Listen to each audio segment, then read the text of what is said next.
ਸਿੱਖ channel ਦੇਖ ਰਹੀ UK Europe ਅਤੇ ਦੇਸ਼ ਵਿਦੇਸ਼ ਦੀ ਸੰਗਤ ਨੂੰ ਵਾਹਿਗੁਰੂ ਜੀ ਕਾ ਖਾਲਸਾ ਵਾਹਿਗੁਰੂ ਜੀ ਕੀ ਫਤਿਹ। ਮੈਂ ਹਰਿੰਦਰ ਸਿੰਘ ਗਿੱਲ ਤੇ ਪ੍ਰੋਗਰਾਮ ਇਤਿਹਾਸ ਦੇ ਪੰਨਿਆਂ ਦੇ ਵਿੱਚ ਦੇਸ਼ ਵਿਦੇਸ਼ ਦੀ ਸੰਗਤ ਦਾ ਸਵਾਗਤ ਹੈ। ਸੋ ਅੱਜ ਦੇ ਇਸ ਪ੍ਰੋਗਰਾਮ ਦੇ ਵਿੱਚ ਗੱਲਬਾਤ ਕਰਾਂਗੇ ਧੰਨ ਧੰਨ ਬਾਬਾ ਬੁੱਢਾ ਸਾਹਿਬ ਜੀ ਦੇ ਜੀਵਨ ਦੇ ਉੱਤੇ, ਕਿਉਂਕਿ ਅੱਜ ਸਮੁੱਚੀ ਦੁਨੀਆ ਦੇ ਵਿੱਚ ਵਸਦਾ ਸਿੱਖ ਭਾਈਚਾਰਾ ਸ਼ਰਧਾ ਸਤਿਕਾਰ ਦੇ ਨਾਲ ਉਹਨਾਂ ਦਾ ਜਨਮ ਦਿਹਾੜਾ ਮਨਾ ਰਿਹਾ ਹੈ ਤੇ ਅਸੀਂ ਉਹਨਾਂ ਦੇ ਜੱਦੀ ਪਿੰਡ ਕੱਥੂ ਨੰਗਲ ਵਿਖੇ ਪਹੁੰਚੇ ਹੋਏ ਹਾਂ ਤੇ ਮੇਰੇ ਨਾਲ ਉਹਨਾਂ ਦੇ ਜੀਵਨ ਦੇ ਉੱਤੇ ਸਮੁੱਚੀ ਗੱਲਬਾਤ ਕਰਨ ਵਾਸਤੇ ਕਥਾਵਾਚਕ ਭਾਈ ਸਾਹਿਬ ਭਾਈ ਗੁਰਸੇਵਕ ਸਿੰਘ ਜੀ ਸ਼ਹਾਬਪੁਰ ਨੇ। ਸੋ ਉਹਨਾਂ ਨਾਲ ਫਤਿਹ ਦੀ ਸਾਂਝ ਪਾਉਂਦੇ ਹਾਂ ਤੇ ਬਾਬਾ ਬੁੱਢਾ ਸਾਹਿਬ ਜੀ ਦੇ ਜੀਵਨ ਦੇ ਉੱਤੇ ਕਰਦੇ ਹਾਂ ਗੱਲਬਾਤ। ਭਾਈ ਸਾਹਿਬ ਜੀ ਵਾਹਿਗੁਰੂ ਜੀ ਕਾ ਖਾਲਸਾ ਵਾਹਿਗੁਰੂ ਜੀ ਕੀ ਫਤਿਹ। ਪ੍ਰੋਗਰਾਮ ਦੇ ਵਿੱਚ ਤੁਹਾਡਾ ਸਵਾਗਤ ਹੈ। ਸੋ ਸਭ ਤੋਂ ਪਹਿਲਾਂ ਅਸੀਂ ਖੜੇ ਹਾਂ ਕੱਥੂ ਨੰਗਲ ਵਿਖੇ ਹੀ ਤੇ ਬਾਬਾ ਬੁੱਢਾ ਸਾਹਿਬ ਜੀ ਦਾ ਜਨਮ ਕਿਸ ਜਗ੍ਹਾ ਦੇ ਉੱਤੇ ਹੋਇਆ ਤੇ ਵਾਕਿਆ ਹੀ ਕੱਥੂ ਨੰਗਲ ਦਾ ਇਤਿਹਾਸ ਜ਼ਿਕਰ ਆਉਂਦਾ ਆ। ਇਹੀ ਜਗ੍ਹਾ ਜਿਹੜੀ ਆ ਇਸ ਜਗ੍ਹਾ ਦੇ ਉੱਤੇ ਇਸੇ ਪਿੰਡ ਦੇ ਵਿੱਚ ਹੀ ਬਾਬਾ ਜੀ ਦਾ ਜਿਹੜਾ ਜਨਮ ਆ ਉਹ ਹੁੰਦਾ ਆ। ਸਮੂਹ ਦੇਸ਼ ਵਿਦੇਸ਼ ਦੀਆਂ ਸੰਗਤਾਂ ਅਤੇ ਸਿੱਖ ਚੈਨਲ ਦੀ ਸਮੁੱਚੀ ਟੀਮ ਨੂੰ ਵਾਹਿਗੁਰੂ ਜੀ ਕਾ ਖਾਲਸਾ ਵਾਹਿਗੁਰੂ ਜੀ ਕੀ ਫਤਿਹ। ਬਹੁਤ ਹੀ ਸੁਚੱਜਾ ਜੋ ਆਪ ਜੀ ਨੇ ਪੁੱਛਿਆ ਕਿ ਬਾਬਾ ਬੁੱਢਾ ਜੀ ਦਾ ਜਿਹੜਾ ਜਨਮ ਹੈ ਉਹ ਇਸੇ ਹੀ ਧਰਤੀ ਕੱਥੂ ਨੰਗਲ ਦੀ ਜਿਹੜੀ ਧਰਤੀ ਜਿੱਥੇ ਆਪਾਂ ਇਸ ਵਕਤ ਖੜੇ ਹਾਂ, ਜਿੱਥੇ ਆਪ ਦੇਖ ਸਕਦੇ ਹੋ ਕਿ ਆਲੇ ਦੁਆਲੇ ਬਹੁਤ ਸਾਰੀ ਸੰਗਤ ਹੈ, ਜੋ ਸੰਗਤ ਦਾ ਬਹੁਤ ਭਾਰੀ ਇਕੱਠ ਹੈ। ਅੱਜ ਬਾਬਾ ਬੁੱਢਾ ਜੀ ਦਾ ਜਨਮ ਦਿਹਾੜਾ ਜੋ ਇਸ ਜਗ੍ਹਾ ਦੇ ਉੱਤੇ ਮਨਾਇਆ ਜਾ ਰਿਹਾ ਹੈ, ਵਾਕਿਆ ਇਤਿਹਾਸ ਦੇ ਵਿੱਚ ਵੀ ਇਹ ਜ਼ਿਕਰ ਆਉਂਦਾ ਹੈ ਕਿ ਬਾਬਾ ਬੁੱਢਾ ਜੀ ਦਾ ਜਨਮ ਕੱਥੂ ਨੰਗਲ ਦੀ ਧਰਤੀ ਦੇ ਵਿੱਚ ਜ਼ਿਲ੍ਹਾ ਅੰਮ੍ਰਿਤਸਰ ਦੇ ਵਿੱਚ ਹੋਇਆ ਸੀ। ਬਾਬਾ ਬੁੱਢਾ ਜੀ ਐਸੇ ਮਹਾਨ ਸ਼ਖਸੀਅਤ ਨੇ, ਐਸੇ ਸ਼ਖਸੀਅਤ ਨੇ ਕਿ ਜਿਨ੍ਹਾਂ ਦੇ ਨਾਮ ਦੇ ਨਾਲ ਬ੍ਰਹਮ ਗਿਆਨੀ ਵੀ ਲਗਾਇਆ ਜਾਂਦਾ ਹੈ, ਸੰਤ ਵੀ ਲਗਾਇਆ ਜਾਂਦਾ ਹੈ ਔਰ ਬਾਬਾ ਸ਼ਬਦ ਵੀ ਲਗਾਇਆ ਜਾਂਦਾ ਹੈ। ਬਾਬਾ ਸ਼ਬਦ ਸਿੱਖ ਕੌਮ ਦੇ ਵਿੱਚ ਉਸ ਵਾਸਤੇ ਵਰਤਿਆ ਜਾਂਦਾ ਹੈ ਜੋ ਬਹੁਤ ਹੀ ਗੰਭੀਰ ਸੋਚ ਦਾ ਮਾਲਕ, ਸੂਝਵਾਨ ਅਤੇ ਬਹੁਤ ਹੀ ਗੰਭੀਰਤਾ ਦੇ ਨਾਲ ਵਿਦਵਤਾ ਭਰਪੂਰ ਆਪਣੀ ਸੋਚ ਰੱਖਦਾ ਹੋਵੇ, ਉਸ ਪ੍ਰਾਣੀ ਨੂੰ ਆਪਾਂ ਬਾਬਾ ਸ਼ਬਦ ਦੇ ਨਾਲ ਪੁਕਾਰ ਸਕਦੇ ਹਾਂ। ਇਸੇ ਕਰਕੇ ਜਿਹੜੀ ਸਾਰੀ ਸਮੂਹ ਸਾਡੀ ਸਿੱਖ ਸੰਗਤ ਹੈ ਉਹ ਬਾਬਾ ਬੁੱਢਾ ਜੀ ਨੂੰ ਬਾਬਾ ਸ਼ਬਦ ਲਗਾ ਕੇ ਪੁਕਾਰਦੀ ਹੈ। ਹਾਂਜੀ, ਬਾਬਾ ਬੁੱਢਾ ਸਾਹਿਬ, ਬੁੱਢਾ ਨਾਮ ਕਿੱਥੋਂ ਆਇਆ? ਕਿਵੇਂ ਬੁੱਢਾ ਨਾਮ ਜਿਹੜਾ ਉਹ ਬਾਬਾ ਜੀ ਦਾ ਕਿੰਨੇ ਰੱਖਿਆ? ਦੇਖੋ ਜੀ, ਇਤਿਹਾਸ ਦੇ ਵਿੱਚ ਜ਼ਿਕਰ ਆਉਂਦਾ ਹੈ ਜਦੋਂ ਗੁਰੂ ਨਾਨਕ ਪਾਤਸ਼ਾਹ ਜੀ ਕੱਥੂ ਨੰਗਲ ਦੀ ਧਰਤੀ ਦੇ ਨੇੜੇ ਪਹੁੰਚੇ ਤੀਸਰੀ ਉਦਾਸੀ ਵੇਲੇ, ਉਸ ਵਕਤ ਗੁਰੂ ਨਾਨਕ ਪਾਤਸ਼ਾਹ ਜੀ ਨੂੰ ਆਣ ਕੇ ਜਦ ਇੱਥੇ ਬਾਬਾ ਬੁੱਢਾ ਜੀ ਮਿਲੇ, ਜਦੋਂ ਕੀਰਤਨ ਦੀ ਸ਼ਾਮ ਵੇਲੇ ਸਮਾਪਤੀ ਹੋਈ ਤੇ ਕੀਰਤਨ ਕਰਨ ਉਪਰੰਤ ਬਾਬਾ ਬੁੱਢਾ ਜੀ ਗੁਰੂ ਨਾਨਕ ਪਾਤਸ਼ਾਹ ਜੀ ਪਾਸ ਪਹੁੰਚੇ ਤੇ ਪਹੁੰਚ ਕੇ ਉਹਨਾਂ ਨੇ ਇਹ ਬਚਨ ਕੀਤਾ ਕਿ ਸੱਚੇ ਪਾਤਸ਼ਾਹ ਮੇਰਾ ਵੀ ਪਾਰ ਉਤਾਰਾ ਕਰੋ ਤੇ ਸਾਡਾ ਵੀ ਇਸ ਜਨਮ ਮਰਨ ਦਾ ਜਿਹੜਾ ਗੇੜ ਉਹ ਕੱਟਿਆ ਜਾਵੇ। ਤੇ ਬਾਬਾ ਬੁੱਢਾ ਜੀ ਨੇ ਉਸ ਵਕਤ ਜਦੋਂ ਗੁਰੂ ਨਾਨਕ ਪਾਤਸ਼ਾਹ ਜੀ ਨੂੰ ਇਹ ਗੱਲ ਕਹੀ ਤੇ ਗੁਰੂ ਨਾਨਕ ਪਾਤਸ਼ਾਹ ਜੀ ਥੋੜ੍ਹਾ ਜਿਹਾ ਇਤਿਹਾਸ ਦੇ ਵਿੱਚ ਲਿਖਿਆ ਕਿ ਮੁਸਕਰਾ ਪਏ ਤੇ ਕਹਿਣ ਲੱਗੇ ਕਿ ਹੈ ਤੇ ਤੂੰ ਬੱਚਾ, ਪਰ ਤੇ ਤੂੰ ਗੱਲਾਂ ਜਿਹੜੀਆਂ ਬਹੁਤ ਬੁੱਢਿਆਂ ਵਾਲੀਆਂ ਕਰਦਾ, ਇੰਨੀ ਸਿਆਣਪ ਕਿੱਥੋਂ ਲੈ ਕੇ ਆਏ?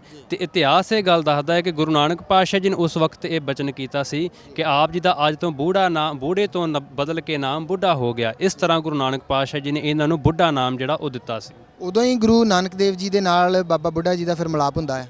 ਹਾਂਜੀ, ਇਤਿਹਾਸ ਵਿੱਚ ਇਹ ਵੀ ਜ਼ਿਕਰ ਆਉਂਦਾ ਹੈ ਕਿ ਸਭ ਤੋਂ ਪਹਿਲਾਂ ਜਿਹੜਾ ਮਿਲਾਪ ਬਾਬਾ ਬੁੱਢਾ ਸਾਹਿਬ ਜੀ ਦਾ ਗੁਰੂ ਨਾਨਕ ਪਾਤਸ਼ਾਹ ਜੀ ਦਾ ਇਸ ਜਗ੍ਹਾ ਕੱਥੂ ਨੰਗਲ ਦੀ ਧਰਤੀ ਦੇ ਉੱਪਰ ਹੀ ਹੋਇਆ ਸੀ ਤੇ ਇੱਥੇ ਹੀ ਗੁਰੂ ਨਾਨਕ ਪਾਤਸ਼ਾਹ ਜੀ ਨੇ ਉਹਨਾਂ ਨੂੰ ਜਦੋਂ ਉਹਨਾਂ ਦੀ ਸਿਆਣਪ ਇਸ ਤਰ੍ਹਾਂ ਦੇ ਸਵਾਲ ਕਰਨ ਬਾਰੇ ਉਹਨਾਂ ਦਾ ਜ਼ਿਕਰ ਪੁੱਛਿਆ ਤਾਂ ਬਾਬਾ ਬੁੱਢਾ ਜੀ ਕਹਿਣ ਲੱਗੇ ਕਿ ਮੈਂ ਇੱਕ ਵਾਰ ਆਪਣੀ ਮਾਤਾ ਜੀ ਨੂੰ ਘਰ ਦੇ ਵਿੱਚ ਚੁੱਲ੍ਹਿਆਂ ਦੇ ਵਿੱਚ ਅੱਗ ਬਾਲਦੇ ਦੇਖਿਆ ਸੀ। ਮੈਂ ਕੀ ਤੱਕਿਆ? ਕਹਿਣ ਲੱਗੇ ਕਿ ਉਹ ਵੱਡੀਆਂ ਲੱਕੜਾਂ ਸੀ, ਉਹਨਾਂ ਨੂੰ ਅੱਗ ਨਹੀਂ ਸੀ ਲੱਗ ਰਹੀ, ਜਿਹੜੀਆਂ ਛੋਟੀਆਂ ਛੋਟੀਆਂ ਲੱਕੜਾਂ ਸੀ ਉਹਨਾਂ ਨੂੰ ਬੜੀ ਜਲਦੀ ਅੱਗ ਲੱਗ ਗਈ ਤੇ ਮੇਰੇ ਮਨ ਦੇ ਵਿੱਚ ਇੱਕ ਉਸ ਵਕਤ ਡਰ ਆ ਗਿਆ। ਦੂਸਰਾ ਡਰ ਮੇਰੇ ਮਨ ਦੇ ਵਿੱਚ ਉਸ ਵਕਤ ਆਇਆ ਜਨਮ ਮਰਨ ਦਾ, ਜੋ ਮੈਂ ਗੇੜ ਗੁਰੂ ਪਾਤਸ਼ਾਹ ਜੀ ਆਪ ਦੇ ਕੋਲੋਂ ਕਟਵਾਉਣਾ ਚਾਹੁੰਦਾ ਹਾਂ, ਉਹ ਇਸ ਵਕਤ ਮੇਰੇ ਮਨ ਡਰ ਆਇਆ ਇਸ ਕਰਕੇ ਕਿਉਂਕਿ ਸਾਡੇ ਨਗਰ ਦੇ ਲਾਗੇ ਇੱਕ ਵਾਰ ਮੁਗਲਾਂ ਦੀ ਸੈਨਾ ਜਿਹੜੀ ਉਹ ਪਹੁੰਚੀ ਤੇ ਉਹਨਾਂ ਦੇ ਸਾਰੀ ਸੈਨਾ ਨੇ ਤੇ ਉਹਨਾਂ ਦੇ ਜਿੰਨੇ ਵੀ ਘੋੜਸਵਾਰ ਸਨ ਉਹਨਾਂ ਸਾਰੀ ਫਸਲ ਜਿਹੜੀ ਉਹ ਬਰਬਾਦ ਕਰ ਦਿੱਤੀ ਸੀ। ਤੇ ਮੈਂ ਇਹ ਸੋਚਿਆ, ਮੇਰੇ ਮਨ ਨੇ ਇਹ ਗੱਲ ਕਹੀ, ਬਾਬਾ ਬੁੱਢਾ ਜੀ ਦੇ ਇਹ ਸ਼ਬਦ ਨੇ, ਕਹਿਣ ਲੱਗੇ ਕਿ ਅੱਜ ਜੇਕਰ ਇਹਨਾਂ ਫਸਲਾਂ ਨੂੰ ਉਜਾੜਿਆ ਤੇ ਕਿਸੇ ਨੇ ਕੋਈ ਇਹਨਾਂ ਦੀ ਬਾਂਹ ਨਹੀਂ ਫੜੀ, ਕਿਸੇ ਨੇ ਕੋਈ ਆਣ ਕੇ ਇਹਨਾਂ ਨੂੰ ਰੋਕਿਆ ਨਹੀਂ ਤੇ ਮਣਾ ਜਦੋਂ ਤੈਨੂੰ ਜਮਾਂ ਤੋਂ ਆਣ ਕੇ ਕੋਈ ਜਾਮ ਆਣ ਕੇ ਫੜਨਗੇ ਤੇ ਤੈਨੂੰ ਕੋਈ ਕਿਸ ਤਰ੍ਹਾਂ ਛਡਾ ਸਕੇਗਾ। ਇਸ ਤਰ੍ਹਾਂ ਬਾਬਾ ਬੁੱਢਾ ਜੀ ਗੁਰੂ ਨਾਨਕ ਪਾਤਸ਼ਾਹ ਜੀ ਨੂੰ ਕਹਿੰਦੇ ਕਿ ਸਾਡੇ ਮਨ ਦੇ ਵਿੱਚ ਇਹ ਜਦੋਂ ਦੋ ਚੀਜ਼ਾਂ ਆਈਆਂ ਤੇ ਅਸੀਂ ਤਾਂ ਕਿਹਾ ਹੈ ਕਿ ਅਸੀਂ ਤੇ ਇਸ ਧਰਤੀ ਦੇ ਉੱਤੇ ਬਹੁਤ ਥੋੜ੍ਹਾ ਸਮਾਂ ਹੈ, ਇੱਥੇ ਸਿਰਫ ਅਸੀਂ ਪ੍ਰਮਾਤਮਾ ਦੇ ਨਾਮ ਨੂੰ ਹੀ ਜਪਣ ਵਾਸਤੇ ਆਏ ਹਾਂ, ਤਾਂ ਕਰਕੇ ਅਸੀਂ ਬਚਨ ਕਰਦੇ ਹਾਂ ਕਿ ਸਾਡਾ ਜਨਮ ਮਰਨ ਜਿਹੜਾ ਉਹ ਆਪ ਕੱਟ ਦਿਓ ਜੀ। ਗੁਰੂ ਨਾਨਕ ਸਾਹਿਬ ਦੇ ਨਾਲ ਮੇਲ ਹੁੰਦਾ ਆ ਬਾਬਾ ਬੁੱਢਾ ਸਾਹਿਬ ਜੀ ਦਾ। ਉਸੇ ਵੇਲੇ ਹੀ ਉਹ ਗੁਰੂ ਨਾਨਕ ਸਾਹਿਬ ਤੋਂ ਪ੍ਰਭਾਵਿਤ ਹੋ ਜਾਂਦੇ ਆ, ਉਹਨਾਂ ਦੇ ਚਰਨੀ ਲੱਗ ਜਾਂਦੇ ਆ। ਫਿਰ ਗੁਰੂ ਘਰ ਦੇ ਵਿੱਚ ਕਿਵੇਂ ਬਾਬਾ ਬੁੱਢਾ ਸਾਹਿਬ ਦੀ ਜਗ੍ਹਾ ਜਿਹੜੀ ਆ ਉਹ ਬਣਦੀ ਤੇ ਕੀ ਦੇਣ ਰਹੀ ਫਿਰ ਜਦੋਂ ਗੁਰੂ ਘਰ ਦੇ ਵਿੱਚ ਉਹ ਸੇਵਾ ਕਰਦੇ ਰਹੇ? ਦੇਖੋ ਜੀ, ਬਾਬਾ ਬੁੱਢਾ ਸਾਹਿਬ ਜੀ ਜਦੋਂ ਪਹਿਲੀ ਵਾਰ ਗੁਰੂ ਨਾਨਕ ਪਾਤਸ਼ਾਹ ਜੀ ਨੂੰ ਮਿਲਦੇ ਨੇ, ਬਾਬਾ ਬੁੱਢਾ ਸਾਹਿਬ ਜੀ ਨੂੰ ਗੁਰੂ ਨਾਨਕ ਪਾਤਸ਼ਾਹ ਜੀ ਨੇ 2-3 ਗੱਲਾਂ ਦਸੀਆਂ ਸੀ ਜਿਹੜੀਆਂ ਯਾਦ ਰੱਖਣ ਯੋਗ ਨੇ, ਸਾਡੇ ਵਾਸਤੇ ਵੀ ਯਾਦ ਰੱਖਣ ਯੋਗ ਨੇ। ਗੁਰੂ ਨਾਨਕ ਪਾਤਸ਼ਾਹ ਜੀ ਨੇ ਇੱਕ ਬਚਨ ਉਹਨਾਂ ਨੂੰ ਇਹ ਕੀਤਾ ਸੀ ਕਿ ਸਦਾ ਨਾਮ ਜਪਿਆ ਕਰ। ਦੂਸਰਾ ਬਚਨ ਇਹ ਕੀਤਾ ਸੀ ਕਿ ਮਨ ਦੇ ਵਿੱਚ ਹੰਕਾਰ ਨਹੀਂ ਰੱਖਣਾ। ਤੀਸਰਾ ਬਚਨ ਇਹ ਕੀਤਾ ਸੀ ਕਿ ਆਏ ਗਏ ਦੀ ਸੇਵਾ ਜ਼ਰੂਰ ਕਰਨੀ।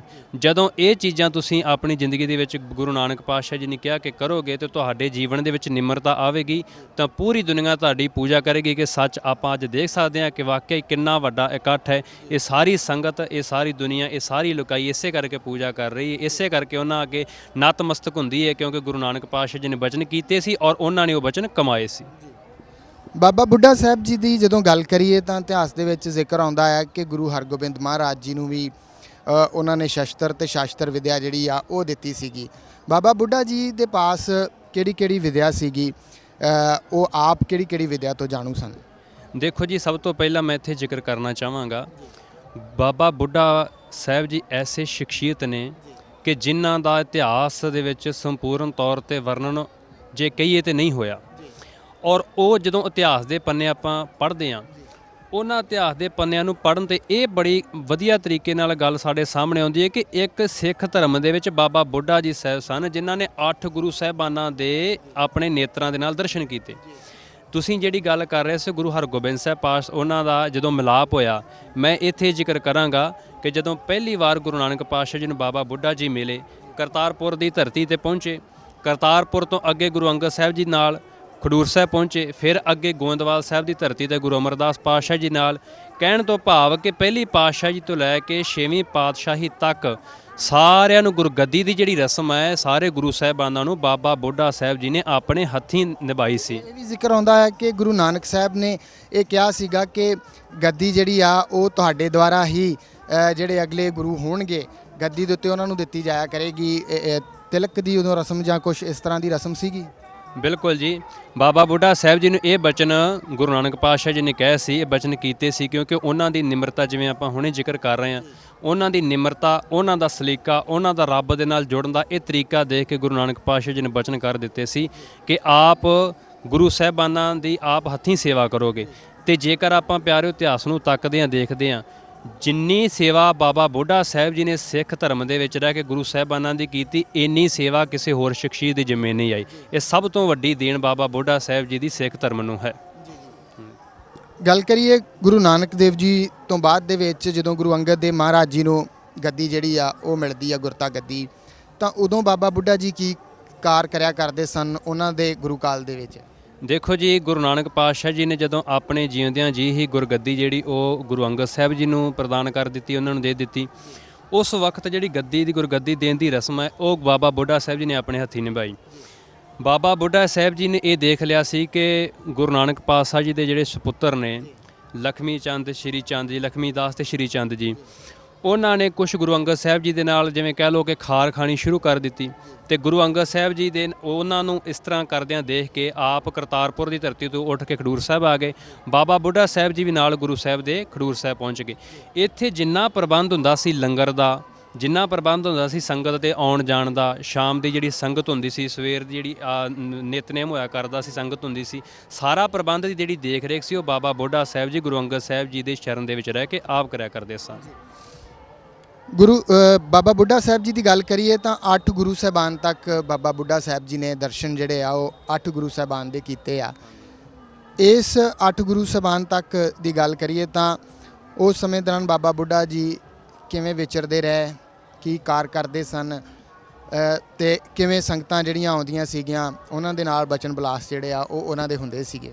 ਦੇਖੋ ਜੀ, ਜਦੋਂ ਵੀ ਜਿਸ ਤਰ੍ਹਾਂ ਤੁਸੀਂ ਪਹਿਲਾਂ ਬੜਾ ਸੋਹਣਾ ਸਵਾਲ ਕੀਤਾ ਸੀ ਕਿ ਗੁਰੂ ਅੰਗਦ ਸਾਹਿਬ ਜੀ ਪਾਸ ਕਿਸ ਤਰ੍ਹਾਂ ਉਹਨਾਂ ਨੇ ਸੇਵਾ ਨਿਭਾਈ, ਜਦੋਂ ਕਰਤਾਰਪੁਰ ਦੀ ਧਰਤੀ ਤੋਂ ਬਾਬਾ ਬੁੱਢਾ ਸਾਹਿਬ ਜੀ ਗੁਰੂ ਅੰਗਦ ਸਾਹਿਬ ਜੀ ਦੇ ਨਾਲ ਇੱਥੇ ਖਡੂਰ ਸਾਹਿਬ ਦੀ ਧਰਤੀ ਤੇ ਪਹੁੰਚੇ ਤਾਂ ਉਸ ਵਕਤ ਜਿੰਨੀ ਵੀ ਸੰਗਤ ਆਉਂਦੀ ਸੀ ਉਸ ਵਕਤ ਗੁਰੂ ਘਰ ਦੇ ਵਿੱਚ ਉਹਦੀ ਸਾਰੀ ਦੇਖ ਰੇਖ, ਸਾਰਾ ਪ੍ਰਬੰਧ ਬਾਬਾ ਬੁੱਢਾ ਸਾਹਿਬ ਜੀ ਦੀ ਛਤਰ ਛਾਇਆ ਹੇਠ ਹੀ ਹੋਇਆ ਕਰਦਾ ਸੀ। ਔਰ ਦੂਸਰੀ ਗੱਲ ਦੇਖੋ, ਜਦੋਂ ਗੁਰਗੱਦੀ ਜਾਂਦੀ ਹੈ ਗੁਰੂ ਅੰਗਦ ਸਾਹਿਬ ਜੀ ਦੇ ਕੋਲੋਂ ਗੁਰੂ ਅਮਰਦਾਸ ਪਾਤਸ਼ਾਹ ਜੀ ਦੇ ਕੋਲ, ਉਸ ਵਕਤ ਵੀ ਜਿਹੜੀ ਇਹ ਰਸਮ ਆ ਗੁਰਗੱਦੀ ਦੇਣ ਦੀ ਬਾਬਾ ਬੁੱਢਾ ਸਾਹਿਬ ਜੀ ਨੇ ਆਪ ਨਿਭਾਈ। ਤੇ ਉਸ ਵਕਤ ਗੋਇੰਦਵਾਲ ਦਾ ਜਿਹੜਾ ਪ੍ਰਬੰਧ ਸੀ, ਜਿਸ ਤਰ੍ਹਾਂ ਮੰਨ ਲਓ ਬੌਲੀ ਸਾਹਿਬ ਦਾ ਉੱਥੇ ਨਿਰਮਾਣ ਹੋਇਆ, ਬੌਲੀ ਸਾਹਿਬ ਦੇ ਨਿਰਮਾਣ ਹੋਣ ਵੇਲੇ ਸਭ ਤੋਂ ਵੱਧ ਜਿਹੜੀ ਸੇਵਾ ਵਾ, ਉੱਤਮ ਸੇਵਾ, ਉਹ ਬਾਬਾ ਬੁੱਢਾ ਸਾਹਿਬ ਜੀ ਦੇ ਹੀ ਹਿੱਸੇ ਆਈ ਸੀ। ਇਸੇ ਤਰ੍ਹਾਂ ਗੁਰੂ ਰਾਮਦਾਸ ਪਾਤਸ਼ਾਹ ਜੀ ਕੋਲ ਗੁਰਗੱਦੀ ਜਾਂਦੀ ਹੈ ਤੇ ਇਹ ਵੀ ਉਹਨਾਂ ਦੀ ਮੌਜੂਦਗੀ ਹੇਠ ਹੀ, ਗੁਰੂ ਬਾਬਾ ਬੁੱਢਾ ਸਾਹਿਬ ਜੀ ਦੀ ਮੌਜੂਦਗੀ ਹੇਠ ਹੀ ਜਾਂਦੀ ਹੈ ਤੇ ਉਹਨਾਂ ਨੇ ਆਪ ਹੀ ਇਹ ਸਾਰੇ ਗੁਰੂ ਘਰ ਦੀ ਦੇਖ ਰੇਖ ਦੇਖੀ। ਦੂਸਰੀ ਗੱਲ, ਗੁਰੂ ਅਮਰਦਾਸ ਪਾਤਸ਼ਾਹ ਜੀ ਦੇ ਕੋਲ ਜਦੋਂ ਬਾਬਾ ਬੁੱਢਾ ਸਾਹਿਬ ਜੀ ਗੋਇੰਦਵਾਲ ਸਨ, ਉਸ ਵਕਤ ਇਹ ਇਤਿਹਾਸ ਦੇ ਵਿੱਚ ਜ਼ਿਕਰ ਆਉਂਦਾ ਹੈ ਕਿ ਗੁਰੂ ਅਮਰਦਾਸ ਪਾਤਸ਼ਾਹ ਜੀ ਨੂੰ ਗੋਇੰਦਵਾਲ ਰਹਿੰਦਿਆਂ ਹੀ ਗੁਰੂ ਰਾਮਦਾਸ ਪਾਤਸ਼ਾਹ ਜੀ ਨੇ ਇਹ ਬਚਨ ਕਰ ਦਿੱਤੇ ਸੀ ਕਿ ਆਪ ਨੇ ਇੱਕ ਨਵਾਂ ਨਗਰ ਉਸਾਰਨਾ ਹੈ। ਉਸ ਨਵੇਂ ਨਗਰ ਨੂੰ ਜਦੋਂ ਉਸਾਰਨ ਵਾਸਤੇ ਗੁਰੂ ਅਮਰਦਾਸ ਜੀ ਨੇ ਆਪ ਗੁਰੂ ਕਾ ਚੱਕ, ਜਿਸ ਨੂੰ ਆਪਾਂ ਅੱਜ ਅੰਮ੍ਰਿਤਸਰ ਦੇ ਨਾਮ ਨਾਲ ਜਾਣਦੇ ਹਾਂ, ਗੁਰੂ ਕੇ ਚੱਕ ਜਦੋਂ ਉੱਥੇ ਗੁਰੂ ਸਾਹਿਬ ਜੀ ਪਹੁੰਚੇ ਤਾਂ ਉਹ ਜ਼ਮੀਨ ਖਰੀਦ ਕੇ ਉੱਥੇ ਮੋਹੜੀ ਗੱਡੀ ਸੀ। ਉਸ ਸ਼ਹਿਰ ਦੀ ਜਿਹੜੀ ਸਾਰੀ ਵਿਉਂਤਬੰਦੀ ਸੀ, ਉਸ ਵਕਤ ਗੁਰੂ ਅਮਰਦਾਸ ਪਾਤਸ਼ਾਹ ਜੀ ਦੇ ਨਾਲ ਭਾਈ ਜੇਠਾ ਜੀ, ਜਿਨ੍ਹਾਂ ਨੂੰ ਆਪਾਂ ਗੁਰੂ ਰਾਮਦਾਸ ਜੀ ਦੇ ਨਾਮ ਨਾਲ ਜਾਣਦੇ, ਉਹ ਤੇ ਸਨ, ਨਾਲ ਭਾਈ ਬਾਬਾ ਬੁੱਢਾ ਸਾਹਿਬ ਜੀ ਵੀ ਸਨ। ਬਾਬਾ ਬੁੱਢਾ ਸਾਹਿਬ ਜੀ ਦੀ ਸਲਾਹ ਦੇ ਨਾਲ ਗੁਰੂ ਅਮਰਦਾਸ ਪਾਤਸ਼ਾਹ ਜੀ ਨੇ ਭਾਈ ਜੇਠਾ ਜੀ ਨੂੰ ਨਾਲ ਲੈ ਕੇ ਸ਼ਹਿਰ ਦੇ ਵਿੱਚ ਕਿਸ ਤਰ੍ਹਾਂ ਦੇ ਆਪਾਂ ਕਾਰੋਬਾਰ ਖੋਲ੍ਹਣੇ ਨੇ, ਕਿਵੇਂ ਸੰਗਤ ਦਾ ਜਿਹੜਾ ਇੱਥੇ ਆਉਣਾ ਜਾਣਾ ਲੱਗੇਗਾ, ਕਿਵੇਂ ਇਹ ਸ਼ਹਿਰ ਜਿਹੜਾ ਇੱਕ ਜੰਗਲ ਦੀ ਨਿਆਈ ਇਸ ਵਕਤ ਹੈ, ਇਹਨੂੰ ਸ਼ਹਿਰ ਦਾ ਰੂਪ ਕਿਵੇਂ ਦੇਣਾ ਹੈ। ਦੇਖੋ ਜੀ, ਇਹ ਸਾਰੀ ਵਿਉਂਤਬੰਦੀ ਬਾਬਾ ਬੁੱਢਾ ਸਾਹਿਬ ਜੀ ਦੇ ਸਾਹਮਣੇ ਹੋਈ ਤੇ ਔਰ ਉਹਨਾਂ ਨੇ ਇਸ ਦੇ ਨਾਲ ਇਹ ਪੂਰਾ ਹਿੱਸਾ ਪਾਇਆ। ਜਦੋਂ ਰਾਮਸਰ ਸਰੋਵਰ ਦੀ ਉਸਾਰੀ ਹੋਈ, ਜਦੋਂ ਉਹਦੀ ਖੁਦਵਾਈ ਹੋਈ, ਸੰਤੋਖਸਰ ਸਰੋਵਰ ਦੀ, ਇਹਨਾਂ ਸਾਰੇ ਸਰੋਵਰਾਂ ਦੇ ਵਿੱਚ ਜਿਹੜਾ ਸਭ ਤੋਂ ਵੱਡਾ ਯੋਗਦਾਨ ਹੈ ਉਹ ਬਾਬਾ ਬੁੱਢਾ ਸਾਹਿਬ ਜੀ ਨੇ ਆਪਣੇ ਜੀਵਨ ਦੇ ਵਿੱਚ ਪਾਇਆ ਸੀ। ਬਾਬਾ ਬੁੱਢਾ ਸਾਹਿਬ ਜੀ ਦੇ ਬਾਰੇ 'ਚ ਗੱਲ ਕਰ ਰਹੇ ਹਾਂ, ਜ਼ਿਕਰ ਆਉਂਦਾ ਹੈ ਕਿ ਮਾਤਾ ਗੰਗਾ ਜੀ ਵੀ ਉਹਨਾਂ ਦੇ ਕੋਲ ਬੀੜ ਬਾਬਾ ਬੁੱਢਾ ਸਾਹਿਬ ਵਿਖੇ ਪਹੁੰਚੇ ਸੀਗੇ। ਉਹ ਵਾਕਿਆ ਕੀ ਸੀਗਾ, ਇਤਿਹਾਸ 'ਚ ਉਹਦਾ ਜ਼ਿਕਰ ਆ? ਦੇਖੋ, ਇਤਿਹਾਸ ਦੇ ਵਿੱਚ ਜ਼ਿਕਰ ਆਉਂਦਾ ਹੈ ਕਿ ਜਦੋਂ ਬਾਬਾ ਬੁੱਢਾ ਸਾਹਿਬ ਜੀ ਪੂਰੀ ਕਰਨੀ ਤੇ ਕਥਨੀ ਵਾਲੇ ਸਿੱਖ ਸਨ ਤੇ ਵਾਕਈ ਆਪਾਂ ਇਤਿਹਾਸ ਦੇ ਪੰਨੇ ਪੜ੍ਹ ਕੇ ਦੇਖਦੇ ਹਾਂ ਤੇ ਮਨ ਗਦ-ਗਦ ਕਰ ਉਠਾਉਂਦਾ ਹੈ। ਪਤਾ ਲੱਗ ਜਾਂਦਾ ਹੈ ਕਿ ਸਾਡੇ ਜੇਕਰ ਇਤਿਹਾਸ ਦੇ ਵਿੱਚ ਕੋਈ ਐਸੀ ਸ਼ਖਸੀਅਤ ਹੈ, ਸਾਨੂੰ ਵੀ ਉਸ ਨੂੰ ਫਾਲੋ ਕਰਨਾ ਚਾਹੀਦਾ ਹੈ। ਜਦੋਂ ਗੁਰੂ ਅਰਜਨ ਪਾਤਸ਼ਾਹ ਜੀ ਦੇ ਘਰ, ਕਿਉਂਕਿ ਇਹ ਮਾਈਆਂ ਦਾ ਥੋੜਾ ਸੁਭਾਅ ਹੁੰਦਾ ਹੈ ਕਿ ਘਰ ਦੇ ਵਿੱਚ ਕੋਈ ਔਲਾਦ ਨਾ ਹੋਵੇ ਤਾਂ ਬੇਚੈਨੀ ਮਹਿਸੂਸ ਕਰਦੇ ਨੇ, ਤੇ ਗੁਰੂ ਅਰਜਨ ਪਾਤਸ਼ਾਹ ਜੀ ਨੇ ਕਿਹਾ ਕਿ ਇਸ ਵਕਤ ਜੇਕਰ ਆਪ ਜੀ ਨੂੰ ਜ਼ਿਆਦਾ ਬੇਚੈਨੀ ਹੋ ਰਹੀ ਹੈ ਤੇ ਆਪ ਚਾਹੁੰਦੇ ਹੋ ਅਰਦਾਸ ਕਰਵਾਉਣੀ, ਤੇ ਮੈਂ ਆਪ ਜੀ ਦੇ ਨਾਲ ਇੱਕ ਬਚਨ ਕਰਾਂਗਾ ਕਿ ਆਪ ਇਸ ਵਕਤ ਸਿੱਖ ਕੌਮ ਦੀ, ਸਿੱਖ ਪੰਥ ਦੀ ਸਭ ਤੋਂ ਵੱਡੀ ਜਿਹੜੀ ਸ਼ਖਸੀਅਤ ਹੈ ਬਾਬਾ ਬੁੱਢਾ ਜੀ, ਆਪ ਉਹਨਾਂ ਦੇ ਕੋਲ ਪਹੁੰਚੋ।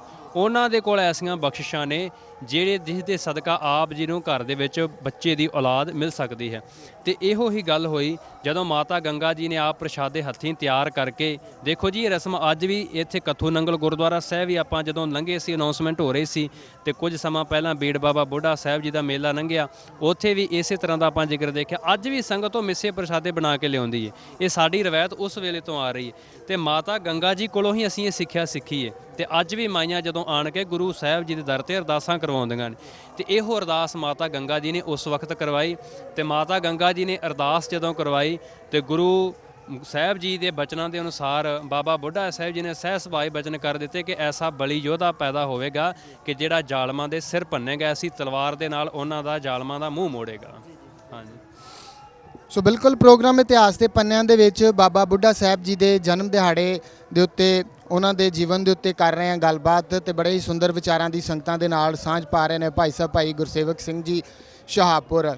ਸੋ ਅਗਲੀ ਗੱਲ ਕਰਦੇ ਹਾਂ, ਬਾਬਾ ਬੁੱਢਾ ਸਾਹਿਬ ਜੀ ਨੂੰ ਸੱਚਖੰਡ ਸ੍ਰੀ ਹਰਿਮੰਦਰ ਸਾਹਿਬ ਦੇ ਪਹਿਲੇ ਮੁੱਖ ਗ੍ਰੰਥੀ ਵਜੋਂ ਵੀ ਥਾਪਿਆ ਗਿਆ ਤੇ ਹੋਰ ਉਹਨਾਂ ਨੇ ਗੁਰੂ ਘਰ ਦੇ ਵਿੱਚ ਕਿਹੜੀਆਂ ਸੇਵਾਵਾਂ ਖਾਸ ਤੌਰ ਤੇ ਅੰਮ੍ਰਿਤਸਰ ਦੀ ਗੱਲ ਕਰੀਏ ਤਾਂ ਉੱਥੇ ਕੀਤੀਆਂ?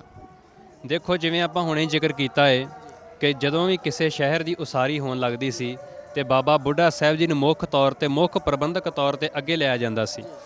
ਇਸੇ ਤਰ੍ਹਾਂ ਜਦੋਂ ਰਾਮਸਰ ਦੀ ਉਸਾਰੀ ਹੋਈ, ਗੁਰੂ ਕੇ ਚੱਕ ਅੰਮ੍ਰਿਤਸਰ ਸ਼ਹਿਰ ਦੀ ਉਸਾਰੀ ਹੋਈ, ਬਾਬਾ ਬੁੱਢਾ ਜੀ ਮੁੱਖ ਤੌਰ ਤੇ ਅੱਗੇ ਸਨ।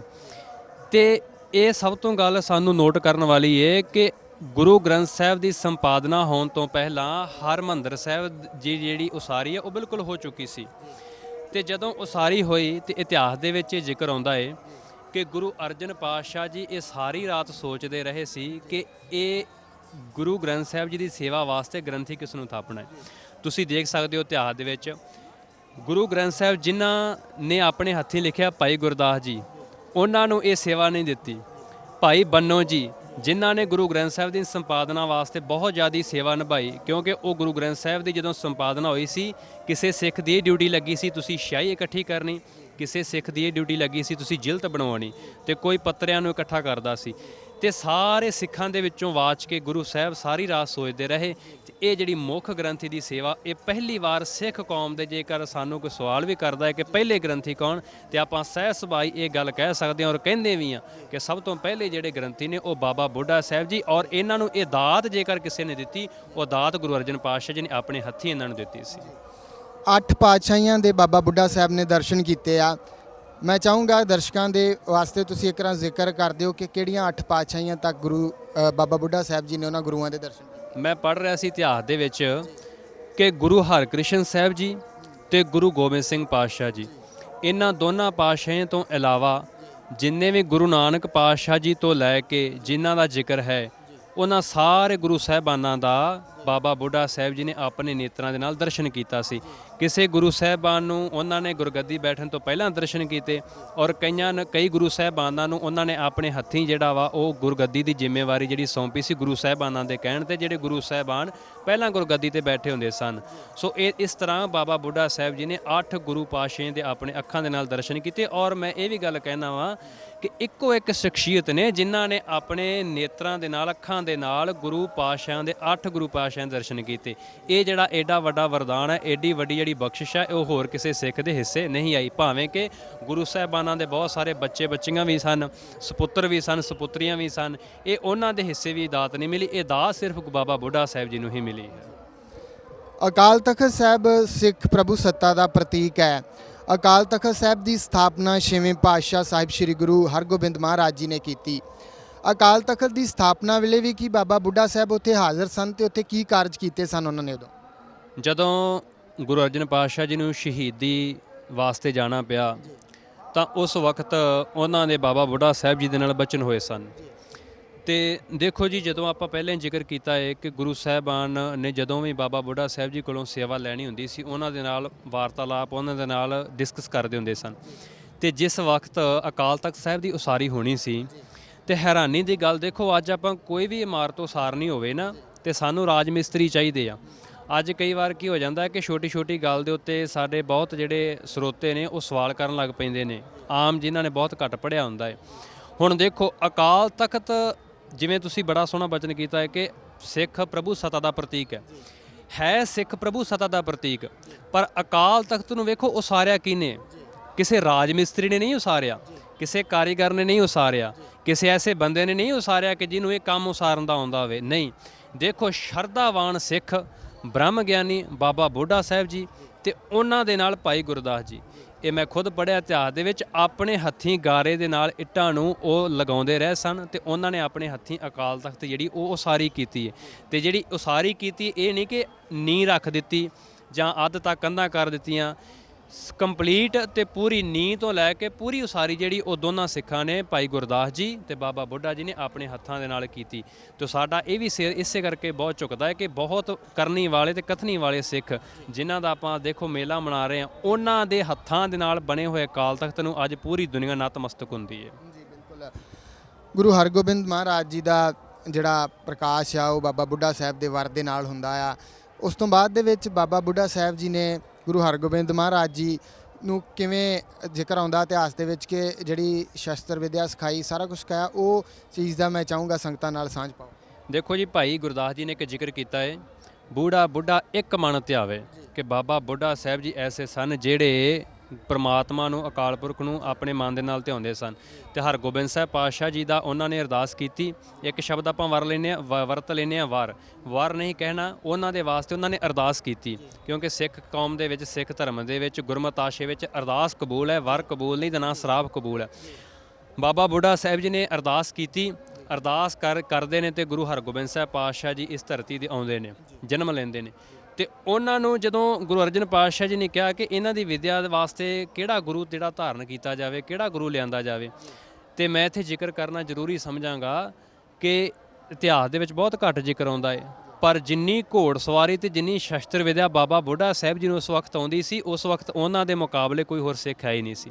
ਇਸੇ ਕਾਰਨ ਕਰਕੇ ਬਾਬਾ ਬੁੱਢਾ ਸਾਹਿਬ ਜੀ ਦੀ ਜਿਹੜੀ ਸੇਵਾ ਵਾ ਉਹ ਗੁਰੂ ਅਰਜਨ ਪਾਤਸ਼ਾਹ ਜੀ ਨੇ ਮੁੱਖ ਤੌਰ ਤੇ ਲਗਾਈ ਸੀ। ਇਤਿਹਾਸ ਤੇ ਇਹ ਵੀ ਦੱਸਦਾ, ਇੱਕ ਵਿਦਵਾਨ ਨੇ ਇੱਥੋਂ ਤੱਕ ਜ਼ਿਕਰ ਕੀਤਾ ਹੈ ਕਿ ਬਾਬਾ ਬੁੱਢਾ ਸਾਹਿਬ ਜੀ ਨੂੰ 64 ਵਿਦਿਆ ਦਾ ਗਿਆਨ ਸੀ।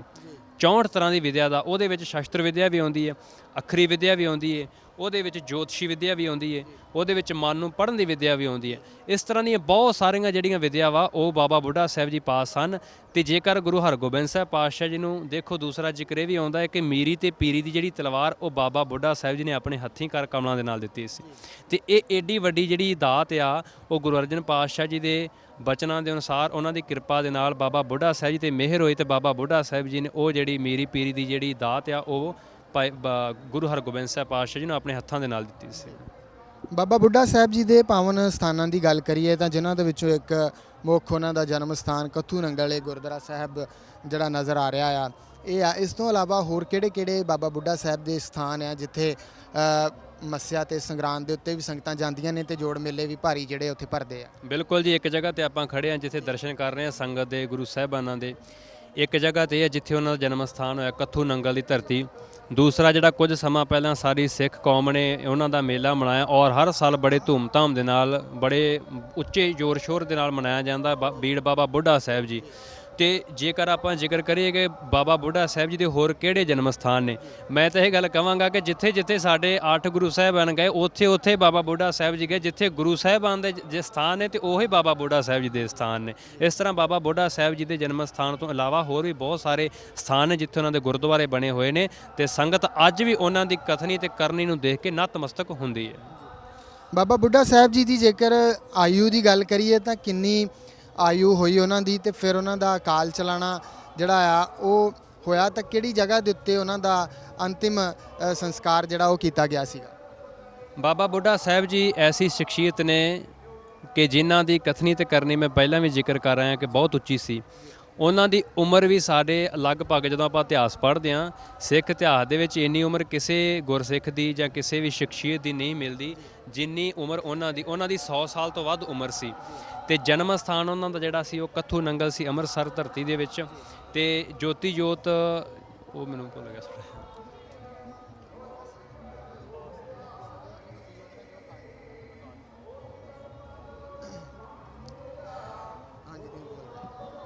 ਜਨਮ ਸਥਾਨ ਜਿਹੜਾ ਸੀ ਉਹਨਾਂ ਦਾ ਕੱਥੂ ਨੰਗਲ ਸੀ ਤੇ ਜਿਹੜਾ ਉਹਨਾਂ ਦਾ ਅਕਾਲ ਚਲਾਣਾ ਹੋਇਆ ਸੀ ਉਹ ਰਮਦਾਸ ਵਿਖੇ ਹੋਇਆ ਸੀ। ਬਿਲਕੁਲ। ਸੋ ਬਿਲਕੁਲ ਬਾਬਾ ਬੁੱਢਾ ਸਾਹਿਬ ਜੀ ਦੇ ਜੀਵਨ ਦੇ ਉੱਤੇ ਅੱਜ ਦੀ ਸਮੁੱਚੀ ਗੱਲਬਾਤ ਪ੍ਰੋਗਰਾਮ ਇਤਿਹਾਸ ਤੇ ਪੰਨਿਆਂ ਦੇ ਵਿੱਚ ਕੀਤੀ। ਸਾਡੇ ਨਾਲ ਭਾਈ ਸਾਹਿਬ ਭਾਈ ਗੁਰਸੇਵਕ ਸਿੰਘ ਜੀ ਸ਼ਹਾਬਪੁਰ ਜਿਨ੍ਹਾਂ ਨੇ ਸਮੁੱਚੀ ਜਿਹੜੀ ਗੱਲਬਾਤ ਆ ਉਹ ਕੀਤੀ ਤੇ ਵਿਸਥਾਰਤ ਜਾਣਕਾਰੀ ਦੇਸ਼ ਵਿਦੇਸ਼ ਦੀਆਂ ਸੰਗਤਾਂ ਦੇ ਨਾਲ ਸਾਂਝੀ ਕੀਤੀ।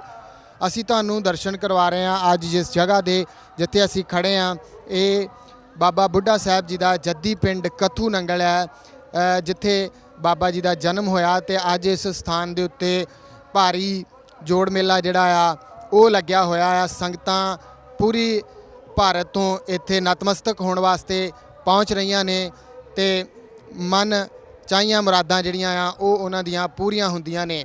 ਸੋ ਬਾਬਾ ਬੁੱਢਾ ਸਾਹਿਬ ਜੀ ਦੇ ਹੋਰ ਵੀ ਬਹੁਤ ਸਾਰੇ ਸਥਾਨ ਨੇ ਜਿੱਥੇ ਜੋੜ ਮੇਲੇ ਜਿਹੜੇ ਆ ਉਹ ਲੱਗਦੇ ਆ। ਸੋ ਬਾਬਾ ਬੁੱਢਾ ਸਾਹਿਬ ਜੀ ਸੱਚਖੰਡ ਸ੍ਰੀ ਹਰਿਮੰਦਰ ਸਾਹਿਬ ਦੇ ਪਹਿਲੇ ਮੁੱਖ ਗ੍ਰੰਥੀ ਦੇ ਤੌਰ ਦੇ ਉੱਤੇ ਵੀ ਉਹਨਾਂ ਨੇ ਸੇਵਾ ਜਿਹੜੀ ਆ ਉਹ ਸੰਭਾਲੀ ਤੇ ਵਡਮੁੱਲਾ ਯੋਗਦਾਨ ਸਿੱਖੀ ਦੇ ਪ੍ਰਚਾਰ ਪ੍ਰਸਾਰ ਦੇ ਵਿੱਚ ਉਹਨਾਂ ਨੇ ਪਾਇਆ ਤੇ 8 ਗੁਰੂ ਸਾਹਿਬਾਨਾਂ ਦੇ ਉਹਨਾਂ ਨੇ ਦਰਸ਼ਨ ਵੀ ਕੀਤੇ।